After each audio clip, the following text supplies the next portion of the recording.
яг шууд ногдол ашиг хуваарлсан гэж ойлгож болохгүй. Ногдол ашиг хуваарлах одоо үйл явц бол компани тухай Монгол улсын хуулийн дагуу санхүүгийн жил дууссанаас хойш одоо тодорхой хугацааны дараа төлөөлөл удирдах зөвлөл одоо хуулийнхаа дагуу гаргаж шийддэг ийм учиртай.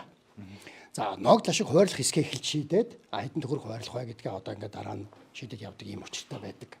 За тэгэхээр сая бол ногдол ашиг гэж хэлэхээсээ илүү хоригдлогчод байгаа ашигнаас нэгэнт одоо бас өвлийн үйлрэл болж байна, агаарын бохирдол их байна.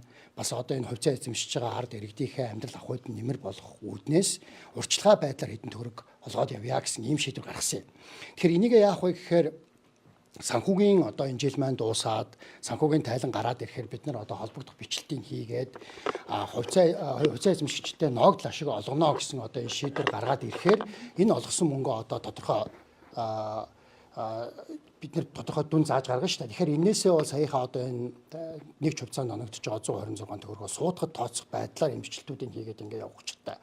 Тэгэхээр ерөөсөө яг нэгтгэхэд ингээд хэлэхэд бол Эрдэнэс 5 толгой гэж одоо энэ хувьцаат компани одоо үйл ажиллагааг бол компани тухай Монгол улсын хуулиар бол маш тодорхой журмалцсан байдаг. За тэгээд дээрэс нь Эрдэнэс 5 толгой компанийн одоо нийт хувьцааны 73.5 орчим хувийг Монгол улсын засгийн газар эзэмшиж байгаа. Тэгэхээр төрийн өмчт давмгаалсан ийм одоо хувьцаат компани.